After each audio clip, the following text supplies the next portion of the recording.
What is up? Oh my God, it's good to be back in LA. I hadn't noticed. By last count, I think we have all of them. But it's interesting for me because I go on the road a lot and I go to parts of the country where literally there are 0 Mexicans, like Montana. I was scared the first time I did that. But it turns out I have nothing to be afraid of. I am exotic to them. I did a show in Baker, Montana. I got off the stage and I had this drunk little girl come up to me and she's like, "Oh, are you really a Mexicano? Is that what you guys like to be called? I've never met one before. You're so beautiful." And I'm like, "Well, come here, baby, let me talk to you."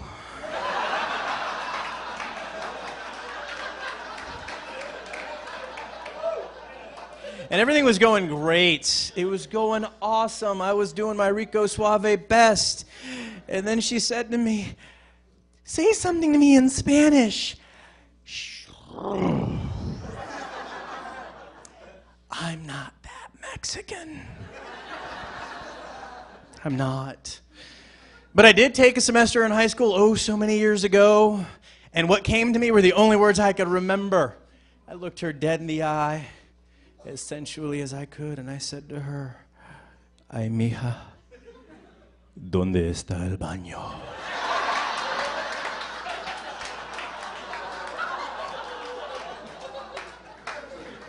Yeah, she laughed too. I was lonely that night. The other thing about being a Mexican on the road in some of these places is that I have to be a spokesperson for pretty much every Mexican on the planet. And so we always get into these conversations about immigration, and I'm not very astute when it comes to that whole thing. The best I can come up with is I actually had a conversation with a friend of mine who happens to be an immigrant, but he's from Scotland, so it's okay apparently. Seriously, we're sitting down and we're talking, and he said to me, "Rudy, can I tell you something?" And I'm like, "Sure, go ahead." "When I first come to your country, I was scared to death. Because all I see in the news is you hate immigrants. America hates immigrants. So I'm going to get here and you're going to kill me." I'm like, "Yep." "But then I get here and everybody loves me. I don't understand. Your men buy me beer. Your women think I'm cute. Oh, say something, Scotsman, say something. It's so cute when you talk." And I'm like, "Yeah." So after about 6 months of being confused, I figured it out. In America, you say you hate immigrants, but you mean you hate Mexicans. And I'm like, "Yeah." And he looks at me dead in the eye, points at me without any irony, and he says, "Rudy, what the hell did you do to these people?" I don't know. Cut their lawns at a reasonable price. Sorry, I'm a jerk. So bad. That's so bad. I know. True story, too. That's the sad part about that whole joke. I didn't have to work on that one bit. Oh, man. So, if you have any sons, I'm going to give you some words of advice that my father gave to me. You can pass it on to your boys. My dad said to me, "Son, if all of your idiot friends decided to jump off of a bridge, would your dumbass follow them?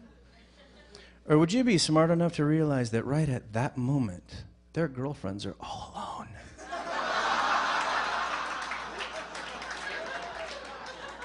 My father was a wise man.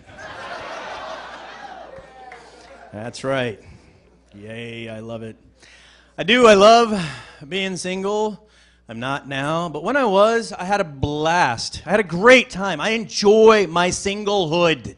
Everybody should. But every group of single people, you have that one friend, you know who I'm talking about? That one downer, the one who's lonely, who hates having to go home to an empty house and not having anybody to share their life with. And you all want to punch that friend in the throat. I know, I understand. I have that friend. And you should do what I did. I got him an escort. I know, you want to be my friend.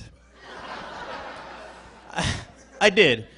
I went online for his birthday, and I got him one. And I'm like, clickety, click, click, click. You can get anything you want. You can get an Asian girl. You can get a Mexican girl. You can get all kinds of stuff. And they have this thing called the girlfriend experience.